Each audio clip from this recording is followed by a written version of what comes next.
என்ன பேசுனே தெரில. எனக்கு தெரிஞ்சு நான் வீடியோ போட்டு ஒரு 1.5 இயர்ஸ் இருக்கும் கண்டிப்பாக. அதாவது நான் ஃபுல் வீடியோன்றது வந்து கடைசியாக நான் போட்டது எப்படின்னா டிசம்பர் வந்து 2022 நினைக்கிறேன். அன்றைக்கி தான் கடைசியாக போட்டது. 1.5 வருஷத்துக்கு முன்னாடி நீங்கள் என்னோடய ஹாப்பினஸ் என்ன அப்போ நீங்கள் கேட்டிருந்தீங்கன்னா கண்டிப்பாக நான் வந்து ஒரு எதாவது சொல்லியிருப்பேன். கண்டிப்பாக ஒரு எம்என்சியில் இருக்கணும். அப்போ நான் சொன்னதுன்னா 20,000 எனக்கு சேலரி வேணும், ஏதாச்சும் ஒரு எம்என்சியில் அப்ளை ஆகணும், அதுக்கப்புறம் மற்றதெல்லாம் நான் பார்த்துப்பேன் அப்படின்னு. ஆனால் இப்போ என்கிட்ட அது கேட்டிங்கன்னா ஓகே தான், இல்லைன்னு சொல்லலை. இப்போ அடுத்தடுத்து வேறு கமிட்மெண்ட்ஸ் எனக்கு இருக்குது. அதாவது எப்படி சொன்னால் டொமைன் ஷிஃப்ட் பண்ணணும், வேறு டொமைன் போகணும், ஸ்கில் அப்கிரேட் பண்ணணும், அந்த மாதிரி நிறையா ஃபுல் வீடியோ வந்து போடுறேன். கண்டினியூஸாக வரும் இந்த வீடியோ ஃபுல்லாகவே. வேறு இடத்துல நான் எடுத்திருப்பேன். ஏன்னா நான் இனிமேல் தான் என்ன எடுக்கணும் அப்படின்னு சொல்லிட்டு நான் எழுதணும். பார்த்தீங்கன்னா தெரிஞ்சிருக்கும். நீங்கள் இந்த 1.5 இயர்ஸில் நான் ஹேர்லாம் வளர்த்துருப்பேன். மேபி நீங்கள் அடுத்த வீடியோவில் மேபி அந்த ஹேர் இருக்குமா என்னன்னு தெரில. கண்ணாடிலாம் போட்டேன், ஹேர் பேண்டை ஒன்று போட்டுக்கிட்டேன். நிறையா சேஞ்சஸ் நடந்துருச்சு இந்த 1.5 இயர்ஸில். அதுவும் இல்லாமல் ஒப்பீனியனும் நிறையா என்னோடது மாறிடுச்சுன்னு சொல்லலாம். எது தேவை எது தேவையில்லை, யார் இருக்கணும் யார் தேவையில்லை, ஒரு இப்போயுமே நான் வந்து ஒரு கன்ஃபியூஷன் ஸ்டேட்டில் தான் இருக்கேன். கண்டிப்பாக ஒரு தனியாகவே இருக்கலாமா, நிறையா சொல்ல வேண்டியிருக்கு, பேச வேண்டியிருக்கு. நான் ஃபுல் வீடியோவாக நான் பண்ணுறேன். எனக்கு வந்து வீடியோ போட ஸ்டார்ட் பண்ணணும். திரும்ப நான் பழைய மாதிரி வந்து வீடியோ போட ஸ்டார்ட் பண்ணணும் அப்படின்னு நான் நினைக்கிறேன். இந்த 1.5 இயர்ஸ் கிட்ட நான் வீடியோ போட்டிருக்க மாட்டேன். ஷார்ட்ஸ் வந்து நடுவில் டிசம்பர் மந்த் வந்து நான் போகணுன்னு ட்ரை பண்ணேன். ஆனால் என்னால் போட முடியல. கண்டினியூஸாக ஒரு 5-6 போட்டிருப்பேன். அதுக்கப்புறம் என்னால் சத்தியமாக கண்டினியூ பண்ணவே முடியல. நான் மறுபடியும் ட்ராப் பண்ணிட்டேன். திரும்ப என்னால் போட முடியல. இந்த 1.5 இயர்ஸை நான் கன்சிஸ்டண்ட்டாக என்ன பண்ணேன்னு கேட்டிங்கன்னா இதை மட்டும்தான் நான் வளர்த்தேன். ஒரு 1 இயர் இருக்கும் ஃபுல்லாகவே நான் ஹேர் கட் பண்ணவே இல்லை. இதை மட்டும்தான் நான் கன்சிஸ்டண்ட்டாக பண்ணேன். தவிர நான் வேறு இன்னமும் வந்து கன்சிஸ்டண்ட்டாலாம் பண்ணலை. இப்போ இருக்கிற என்னோடய ப்ரியாரிட்டி என்னன்னு கேட்டிங்கன்னா ஹெல்த்தை ஃபஸ்ட்டு பார்த்துக்கணும். ஸ்க்ரீன் டைம்லாம் ஓவர் ஆயிடுச்சு. ஏன்னா காசெல்லாம் வந்து வரும், ஆனால் ஹெல்த் இல்லைன்னா வந்து வேறு எதுவுமே இல்லை. இந்த ஒரு ப்ரியாரிட்டி வந்து ஒரு 1.5 இயர்ஸ்க்கு முன்னாடி எனக்கு கிடையாது. ப்ரியாரிட்டியை இப்போ நான் எதுக்கு ஃபஸ்ட்டு கொடுப்பேன், ஒரு 1.5 இயர்ஸ்க்கு முன்னாடினா நான் ஃப்ரெண்ட்ஸுக்கு கொடுப்பேன். எனக்கு ஃப்ரெண்ட்ஸ் தான்ன்ற மாதிரி நான் ஃப்ரெண்ட்ஸுக்கு தான். எனக்கு வந்து ட்ராவல் பண்ணணும், ஊர் சுற்றணும், நல்லா நிறையா புது பிளேஸ் எக்ஸ்ப்ளோர் பண்ணணும். எனக்கு வந்து ஃப்ரெண்ட்ஸோடு வந்து ட்ராவல் பண்ணிட்டே இருக்கணும். அதுக்காக நான் பிளான் போடுவேன், எல்லாமே பண்ணுவேன். அப்போ அதான் என்னோடய இதாகவே இருந்துச்சு. ஒரு 1.5 இயர்ஸ்க்கு முன்னாடி ஒரு 2 இயர்ஸ்ன்னு வச்சுக்கோங்களேன். அதான் ப்ரியாரிட்டி. எனக்கு அதான் சந்தோஷம். அதேமாதிரி வந்து நியூ பீப்புள்கிட்ட நான் வந்து போய் பழகுவேன், பேசுவேன். ஆனால் அந்தளவுக்கு ஒரு எக்ஸ்ட்ராவர்ட்டான்னு கேட்டிங்கன்னா நான் கிடையாது. என்னை சுற்றி இருந்தவங்க எல்லாருமே அப்படி தான். என்னோட சுற்றி இருந்தவங்க மோஸ்ட்லி வந்து இன்ட்ரோவர்ட்டாக தான் இருந்திருக்காங்களே தவிர அந்த எக்ஸ்ட்ரீம் எக்ஸ்ட்ராவர்ட் அப்படின்னு கூட இருந்ததில்லை. நான் அப்படி தான். எனக்கு இந்த ஆஃபீஸில் ஜாயின் பண்ண புதுசில் எனக்கு என்னென்னா எல்லார்ட்டையும் பேசணும், பழகணும். எல்லார்ட்டையும் இந்த இதே இருக்கக்கூடாது. எல்லார்ட்டையும் பேசுறது, யார் என்ன சொன்னாலும் பரவாயில்ல அப்படின்ற மாதிரி தான் இருந்தேன். ஸ்டார்டிங்கில் கொஞ்சம் இதாக இருந்துச்சு. இப்போலாம் எனக்கு கேட்டிங்கன்னா நான் யார்கிட்ட வேணால் நல்லா பேசுவேன். எல்லார்ட்டையும் போய் பேசுவேன். அதாவது யாராச்சும் ஒருத்தர், இப்போ என் ஓடிசியில் ஒரு 40 பேர் 45 பேர் இருக்காங்கன்னா கண்டிப்பாக எல்லாத்தையுமே பேசியிருப்பேன். மேபி 1-2 ஆள் மேலே பேசாமல் இருந்திருப்பேன். ஆனால் மோஸ்ட்லி வந்து எல்லாத்தையும் நான் பேசிடுவேன். அந்த ஒரு இது வந்து இப்போ எனக்கு யார் என்ன சொன்னாலும் பரவாயில்ல அப்படின்ற மாதிரி நான் ஸ்டேட்டுக்கு போயிட்டேன். அந்த மாதிரி தான் வந்து இருக்கணும். இவங்க இது சொன்னால் இதாகிடுவான். முன்னாடி நானும் இருந்திருக்கேன், நினச்சிருக்கேன். அந்த மாதிரிலாம் நம்ம இருக்கவே கூடாது. யார் என்ன சொன்னாலும் சொல்லிட்டு போகிறாங்க அப்படின்னு சொல்லிட்டு போயிட்டே இருக்கணும். அதேமாதிரி ப்ரியாரிட்டி வந்து எல்லாருக்கும் நீங்கள் கொடுக்கலாம். அவங்களோட பேரண்ட்ஸுக்கு தான் நீங்கள் ஃபஸ்ட்டு வந்து ப்ரியாரிட்டி கொடுக்கணும். மொபைல் யூஸ் பண்ணுறதை கம்மி பண்ணிவிட்டு நீங்கள் உங்கள் பேரண்ட்ஸ் கூட பேசலாம். அது அவங்களுக்கு அவ்வளோ ஒரு சந்தோஷமாக இருக்கும். இல்லை என் பேரண்ட்ஸ் வந்து என் கூட டைம் ஸ்பெண்ட் பண்ணுறாங்க அப்படின்னு சொல்லி நீங்கள் போய் கேட்கணும். கேட்டு ஏன் டைம் ஸ்பெண்ட் பண்ண மாட்டேறீங்க அப்படின்னு கேட்டு அவங்களோட நீங்கள் டைம் ஸ்பெண்ட் பண்ண முயற்சி பண்ணணும். ஏன்னா அவங்களோட லைஃப் ஸ்பேன் வந்து ரொம்ப கம்மின்றதை விட இப்போ உங்களோட தான் கம்பேர் பண்ணுற இது வந்து அவங்களுக்கு வந்து நீங்கள் அதிகமாக ப்ரியாரிட்டி கொடுக்கணும். இப்போ இப்படி எக்ஸாம்பிளுக்கு நான் சொல்கிறதுனா, இப்போ ஒரு ஃப்ளைட் டிக்கெட்டும் ஒரு ட்ரெயின் டிக்கெட்டும் உங்களுக்கு ஒன்று கிடைக்கிது. நீங்களும் உங்கள் டேடியோ மதரோ போகணும் அப்படின்னீங்கன்னா நீங்கள் ட்ரெயின் டிக்கெட் எடுத்துகிட்டு அவங்களுக்கு ஃப்ளைட் டிக்கெட் கொடுக்கணும். ஏன்னா உங்களோட ஃப்ளைட்டில் நீங்கள் போகிற பாசிபிலிட்டிஸ் வந்து அதிகம். ஃப்ளைட் வந்து பெரிய மேட்ரு இல்லை தான், நான் வந்து எக்ஸாம்பிளுக்கு சொல்கிறேன். ஸோ அவங்களுக்கு நீங்கள் அந்த இதை கொடுக்கணும். நீங்கள் எக்ஸ்பீரியன்ஸ் பண்ணி பாருங்கள் அப்படின்ற மாதிரி நீங்கள் வந்து கம்மியாக இது பண்ணணும். ஏன்னா நம்மளுக்கு என்னென்னா நிறையா டைம் இருக்குது, அவங்களுக்கு இல்லை. அதேமாதிரி நீங்கள் அவங்க கூட நிறையா வந்து டைம் ஸ்பெண்ட் பண்ணணும். அவங்க எதிர்பார்க்குறாங்க. நீங்கள் சின்னதாக இப்போ நீங்கள் ஒன்றும் இல்லை, இப்போ நான் சொல்கிறேன், அவங்க வீட்டில் ஃபோன் பண்ணியோ இல்லை உங்கள் கூட இருந்தாவோ அவங்க கூட சிரித்து போய் பேசுங்க. ஒரு 1/2 hour சிரித்து பேசி உனக்கு என்ன பிடிக்கும், உனக்கு என்ன ஆசை, இல்லை அந்த மாதிரி ஏதாச்சும் கேட்டு பாருங்கள். உங்கள் டேடிக்கிட்ட ஃபோன் பண்ணி பேசுங்க, தேங்க்ஸ் சொல்லுங்கள், ஏதாச்சும் பண்ணிக்கிட்டே இருங்களேன். ஏன்னா லைஃப் வந்து எப்போ முடியும் அப்படின்றது தெரியாது. இப்போ நான் இறந்தாலும் நான் சந்தோஷமாக இருக்கலாம், நான் சந்தோஷமாக இருக்கணும், இருந்துகிட்டே இருக்கணும். சோகமாக இருக்கலாம், நானும் சோகமாக இருந்தேன். இப்போ ரீசெண்டாக வந்து நிறைய நாள் வந்து இந்த ப்ராஜெக்டில் இருக்கிறப்ப எனக்கு ஒர்க்கே வந்து நிறையா ஃபுல்லாக இருக்கும். இப்போயும் அப்படி தான் இருக்குது. ஆனால் நீங்கள் சந்தோஷமாக இருக்கிறது வந்து மறந்துடக்கூடாது. ஹாப்பியாக இருக்கணும் எப்பயுமே. உங்கள் கூட இருக்கிறவங்களை ஹாப்பியாக வச்சுக்கணும். மோஸ்ட்லி வந்து இப்போ நான் ரீசெண்டாக அந்த ரீல்ஸில் பார்க்குறது என்னன்னா, உங்களோட ஃப்ரெண்ட்ஸ் ட்ரிப்பை வந்து நீங்கள் கேன்சல் பண்ணாதீங்க அப்படின்ற மாதிரி போட்டுருந்துச்சு. அது உண்மை. நீங்கள் ஃப்ரெண்ட்ஸ் வந்து உங்களை எங்கேயாவது டூர் கூப்பிட்ற ஆனால் எப்படின்னா, இப்போ ரீசெண்டாக வந்து என்னோடய ஃப்ரெண்ட்ஸ் சில பேரால் வர முடியல, ரீசன்ஸ் நிறையா இதாச்சு, எங்களால் எங்கேயுமே போக முடியல. அப்போலாம் நான் என்ன பண்ணிட்டேன்னா, யார் கூப்பிட்டாலும் போயிடுவேன். என் ஃப்ரெண்டோட ஃப்ரெண்டு ஒரு டூர் பிளான் பண்ணுறாங்கன்னா என் ஃப்ரெண்டு என்னை கூப்பிடுவான், வரியாடா, அந்த மாதிரி சும்மா தான் போகிறோம். டூர் பிளான்னு சொல்ல முடியாது. இப்போ யாராச்சும் சென்ட் ஆஃப் பண்ணுறது, ஏர்போர்ட்டுக்குலாம் என் ஃப்ரெண்டோட போயிட்டு வந்தேன். அப்போல்லாம் வந்து ஒரு எக்ஸ்பீரியன்ஸாக இருந்துச்சு. அவனோட ஃப்ரெண்ட்ஸை பார்க்குறப்ப நல்ல ஒரு எக்ஸ்பீரியன்ஸாக இருந்துச்சு. என்னோடய ஆஃபீஸ் மேட் ஒரு ஃப்ரெண்ட் இருக்கான், அவனோட ஊருக்கு போனப்போ அவனோட ஃப்ரெண்ட்ஸ் வந்து என்னை கவனிச்சிக்கிட்டது எல்லாமே சூப்பராக இருந்துச்சு, எனக்கு பிடிச்சிருந்துச்சு. எனக்கு வந்து எப்படின்னா, புது நியூ பீப்புள் வந்து மீட் பண்ணணும். நான் வந்து ஐடி ஜாயின் பண்ண ஒரு ரீசனே வந்து புது புது பீப்புளை வந்து மீட் பண்ணி எக்ஸ்ப்ளோர் பண்ணணும் அப்படின்றது தான்.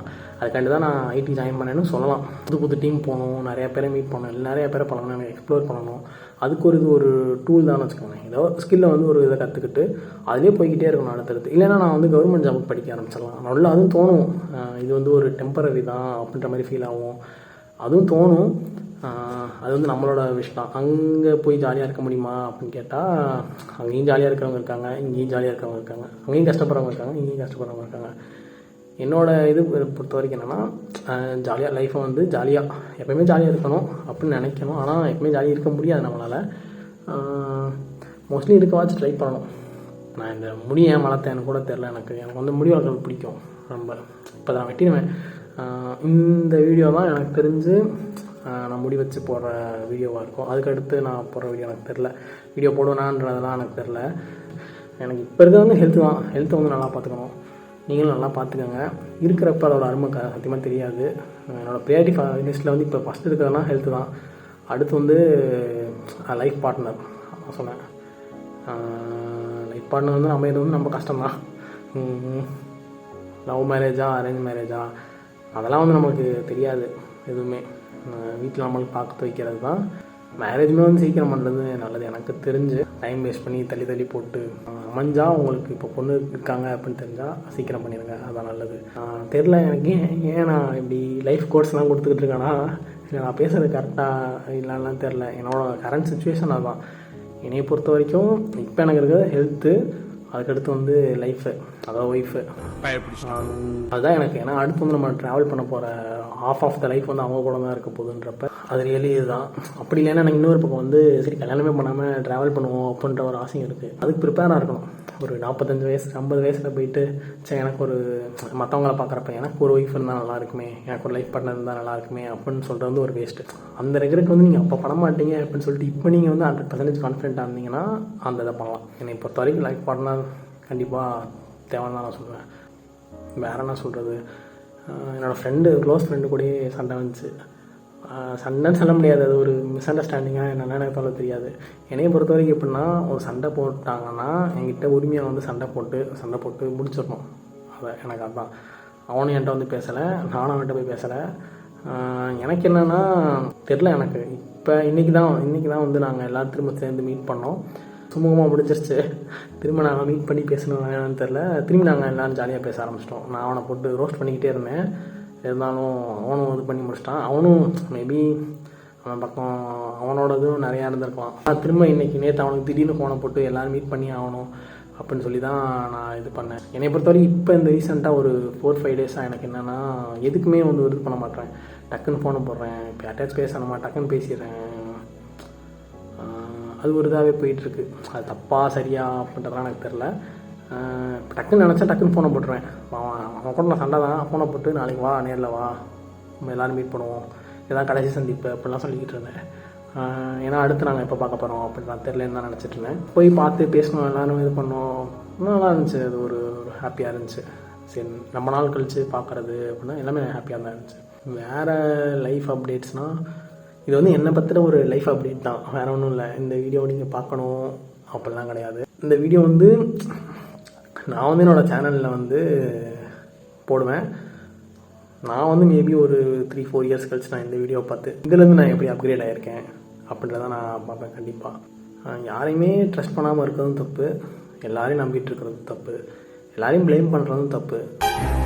எதுவுமே வேணான்னு போறதும் தப்பு, எல்லாமே வேணும்னு அலையிறதும் தப்பு. இது ரெண்டுமே இல்லைன்னு புரிஞ்சாதான் இருக்கும். இப்போ என்னோட ஹாப்பினஸ் என்னவா இருக்கும் அப்படின்னு நீங்கள் கேட்டிங்கன்னா, நமக்கும் ஒரு ஃபேமிலி, நம்மளோட ஒய்ஃப் அவங்க தான். எனக்கு தெரிஞ்சு அவங்க எப்படி வராங்கன்றதை பொறுத்து தான் உங்களோட செகண்ட் ஹாஃபே இருக்குது. இன்னொன்று என்னென்னா, இப்போ எனக்கு வந்து கேஷ் இருக்குது அப்படின்னா, இப்போ என்னால் வந்து ஒரு பைக்கே வாங்க முடியும்னு நினச்சா என்னால் வாங்க முடியும். நான் வந்து அப்போ நினச்சா தான் 20,000 சேலரிக்கு போனாலும் டக்குன்னு வண்டி எடுக்கணும், இஎம்ஐயில் போட்டு வாங்கிடணும் அப்படின்னு.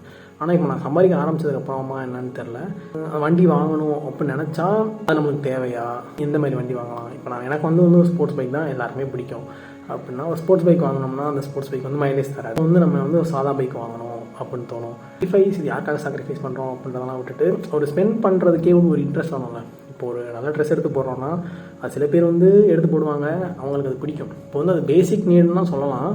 ஆனால் அந்த ஸ்பெண்ட் பண்ணுறது எனக்கு தெரியலை, எனக்கு அதில் இன்ட்ரெஸ்ட் வரலையா என்னென்னு. இப்போ ஒரு பைக்கே வாங்கணும்னு நினச்சா, இப்போ எனக்கு என்ன ரீசெண்டாக என்னன்னா, ஒரு சைக்கிள் வாங்குவோம், அதனால் ஹெல்த் பெனிஃபிட்டும் இருக்குது அப்படின்ற மாதிரி எனக்கு ஃபீல் ஆகுது. அது தப்பாக ரைட்டாக அதெல்லாம் தெரியாது, நமக்கு என்ன தோணுதோ அதெல்லாம் பண்ணணும், அவ்வளோதான். எனக்கு வந்து பைக் வாங்கணும்னா இப்போ எனக்கு என்எஸ் வாங்கணும்னு ஆசை இருந்திருக்கு ஃபஸ்ட்டு. அதெல்லாம் வந்து காலேஜ் சேர்றதுக்கு முன்னாடியே.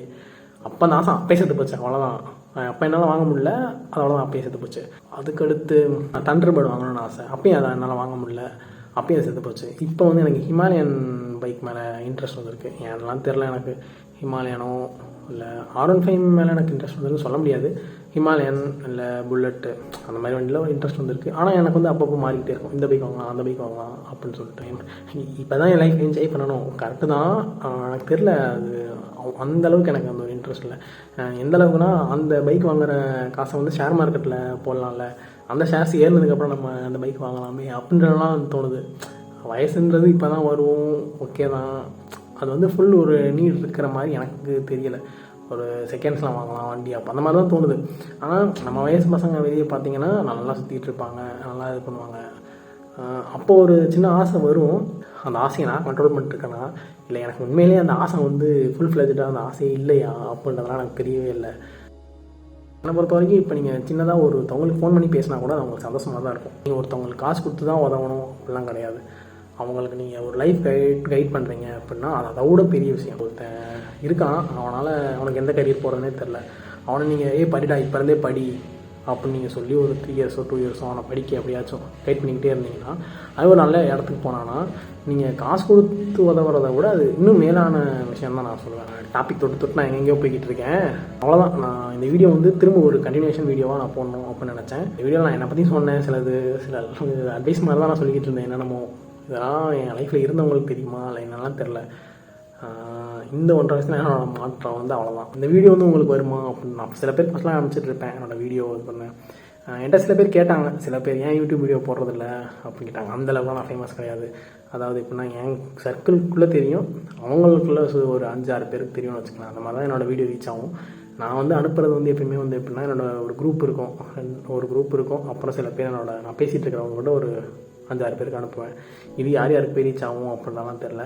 இல்லைனா போஸ்ட் போட்டு மேபி அனுப்புவேன் அவங்க எல்லாருக்கும், இல்லை அனுப்பாமல் கூட போகலாம். ஏன்னா என்கிட்ட சில பேர் வந்து கேட்டாங்க, சேனல் என்ன பண்ணுறியா அப்படின்னு. அவங்க கேட்கணும்னு நினைக்கிறதே போது என்னோட தப்பு தான், என்னோடய எக்ஸ்பெக்டேஷன் தான். ஆனால் ஒரு சின்ன ஏக்கம், ஏன் யாருமே கேட்கல அப்படின்ற மாதிரிலாம். யாருமேலாம் இல்லை, சில பேர் கேட்டாங்க. அது வந்து என்னோட கொழுப்புன்னு கூட வச்சுக்கலாம். எல்லோரும் வந்து கேட்க நினச்சிட்டு இருந்து வீடியோ போட நினச்சா என்றைக்கு யாருமே வீடியோ போட முடியாது. நம்ம நினச்சா நம்ம போட்டுடணும், அவ்வளோதான். ஹோப் இப்போ நான் நல்லா இருக்கேன், எப்பயும் நல்லா இருப்பேன் அப்படின்னு நம்புகிறேன். இந்த யூனிவர்ஸ் வந்து ஹெல்ப் பண்ணும் நான் நல்லா இருக்கிறதுக்கு அப்படின்னு நான் நம்புகிறேன். நான் நல்லா தான் இருப்பேன். ஓகே, நான் வேறு ஒரு வீடியோவில் வந்து கண்டிப்பாக இதே மாதிரி பேசி உங்களை தொலை பண்ணுவேன். இப்போலாம் வந்து யாருமே பேசுகிறதுக்கு வந்து அவ்வளோவா ப்ரியாரிட்டி கொடுக்க மாட்டாங்க அப்படின்னு நான் நினைக்கிறேன். நான் கொடுக்குறேன்னா இல்லையான்றது வேறு. நான் மேபி இனிமேல் வந்து நான் வீடியோஸாக போட்டு எல்லாத்தையும் பேசலான்னு ஒரு முடிவில் இருக்கேன். அது எந்த அளவுக்குன்னு தெரில, பார்ப்போம். இந்த வீடியோ யாரெல்லாம் ஃபுல்லாக பார்த்தாங்க அப்படின்றலாம் எனக்கு தெரியாது. நீங்கள் மேபி ஃபுல்லாக பார்த்துருந்தீங்கன்னா கீப் ஆன் கோயிங் அப்படின்னு மட்டும் கமெண்ட் பண்ணுங்கள். எனக்கு அது வந்து ஒரு மோட்டிவேஷனாக இருக்கும்னு நான் சொல்லுவேன். ஏன்னா என்னோடய வீடியோ நீங்கள் ஃபுல்லாக பார்த்துருக்கீங்க அப்படின்றத நான் தெரிஞ்சுப்பேன். ஏன்னா எல்லாராலையும் இதை கமெண்ட் பண்ண முடியுமான்றது தெரில. ஏன்னா மோஸ்ட்லி நிறைய பேர் ஸ்டார்டிங்லேயே மேபி போயிருக்கலாம். அதை என்னால் நான் தப்பும் சொல்ல முடியாது. வந்து என்னோடய மெமரிஸாக நான் வீடியோ எடுக்கிறேன், நான் போஸ்ட் பண்ணுறேன். நான் திரும்ப வீடியோஸ் போடணும் அப்படின்ற ஒரு மோட்டிவேஷனுக்காக இந்த வீடியோவை நான் போடுறேன். கண்டிப்பாக நீங்கள் பார்த்துருந்தீங்கன்னா ஷேர் பண்ணுங்கள். அதேமாதிரி அந்த வீடியோவை நான் உங்களுக்கு நான் ஷேர் பண்ணியிருந்தேன் அப்படின்னா மேபி நீங்கள் எனக்கு ஒரு எப்படி சொல்ல நான் ஒரு நினைக்கிறேன் சில பேரை அப்படின்னா அந்த நினைக்கிற தாட்டுக்குள்ளே நீங்கள் வந்திருப்பீங்க அப்படின்னு சொல்லலாம். கடைசி வரைக்கும் பார்த்தவங்களுக்கு நான் ஷேர் பண்ணியிருப்பேன் நம்புகிறேன். தெரில, எனக்கு நான் ரெகுலராக வீடியோ போட்டால் சில பேர் தான் ஷேர் பண்ணுவேன். அவங்களுக்கெல்லாம் நான் ஷேர் பண்ணுவேன் நம்புகிறேன். இதுலேருந்து எனக்கு என்னென்னா நான் வந்து வீடியோ போட ஸ்டார்ட் பண்ணணும் திரும்ப. அதுக்காண்டி தான் இந்த வீடியோவே கண்டிப்பாக நான் போடுவேன் நம்புகிறேன். அடுத்த எப்போ போடுவேன்லாம் தெரியாது. நான் நிறைய வீடியோ எடிட் பண்ண வேண்டியிருக்கு, அதெல்லாம் நான் கண்டிப்பாக போடுவேன். பை.